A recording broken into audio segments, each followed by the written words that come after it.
شاه سلمان پادشاه یکی از ثروتمندترین کشورهای دنیاست که ثروتش به بالای 1 تریلیون دلاره. البته با ده‌ها هواپیما، صدها ماشین لوکس و هزاران نفر خدم و حشم که همیشه دور و برشن تا هر جایی میره احساس راحتی کنه. توی این ویدیو قرار راجع به سفرهای لوکسش بهتون بگم، پس تا آخر ویدیو همراه هم باشید. سفر لوکس برای بعضیا یعنی پرواز فرست کلاس یا جت خصوصی، برای دسته دیگه از آدما هم یعنی اقامت توی لوکس ترین هتل‌ها.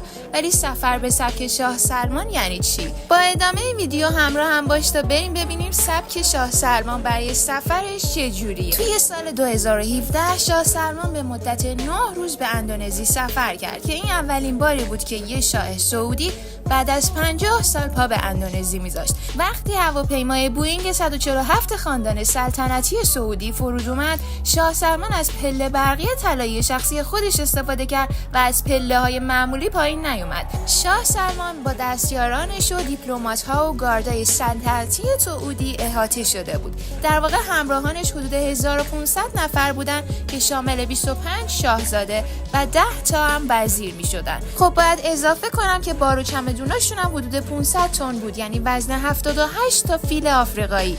شاه سلمان با خودش کلی چیز آورده بود، از ماشینای مرسدس بنز گرفته تا 2 تا پله برقی طلایی. جالبه بدونید برای حمل این موارد به بیشتر از 7 تا هواپیما نیاز بود، ولی هواپیمای بوئینگ 747 که معمولا تا 600 تا مسافر جا میده به جت خصوصی خاندان سلطنتی تبدیل شده بود. با فرشای پشمی و روکشای ابریشمی، همه چیز طلایی بود. سویتای خصوصی برای شاه و اعضای خاندان، اتاقای جلسه با تکنولوژی‌های جدید و سالن‌های غذاخوری با غذاهای لذیذ از بهترین سرآشپزای سعودی و همینطور خفن‌تر از همه‌شون هم سیستم‌های امنیتی با خفن‌ترین تکنولوژی‌ها بود.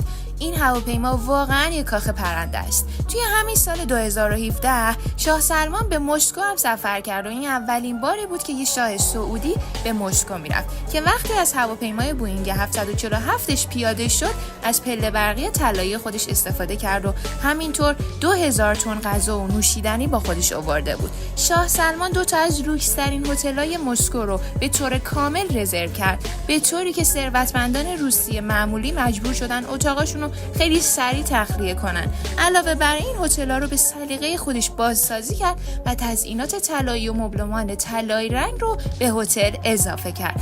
این سفر لوکس حدود 3 میلیون دلار در شب برای شاه سلمان هزینه داشت. به نظرم ویدیو جالب‌تر میشه اگه یه سری به خاندان سعودی بزنیم و یه نگاهی به زندگیشون بندازیم. قبلش یادت نره که حتما این ویدیو رو لایک کنی تا برم سراغ ادامه ویدیو.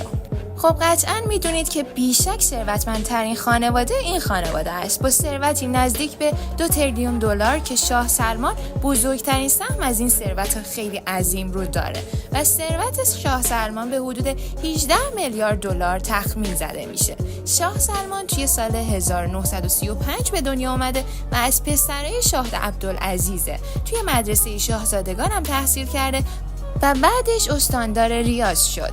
توی سال 2015 هم بعد از مرگ برادر ناتنی، شاه عبدالله به تخت نشست و یکی از بزرگترین اصلاحات تاریخی عربستان سعودی رو شروع کرد. خانواده آل سعود هم توی انواع صنایع سرمایه گذاری کردن، از نفت و گاز گرفته تا تکنولوژی هواپیمایی و رسانه. و خب بزرگترین منبع ثروت خاندان آل سعود هم شرکت آرامکوه که بزرگترین تولید کننده نفت جهانه که حدود 660 میلیون دلار ارزش داره و 15% از نفت عرضه جهانی رو تأمین میکنه. یادتون نره که حتما نظراتتون رو راجع به خاندان آل سعود توی کامنت ها بهم بگید. خب دوستای عزیزم، اینم از ویدیو امروزمون. یادتون نره که حتما برای نشونه حمایتتون کانال منو سابسکرایب کنید و زنگوله بغلش هم بزنید. لایک و سابسکرایب کردنتون خیلی به من انرژی میده و باعث میشه که با انرژی بیشتری براتون تولید محتوا کنم و همونطور که میدونید مثل همیشه اینجا قراره از همه چی سر در بیاریم.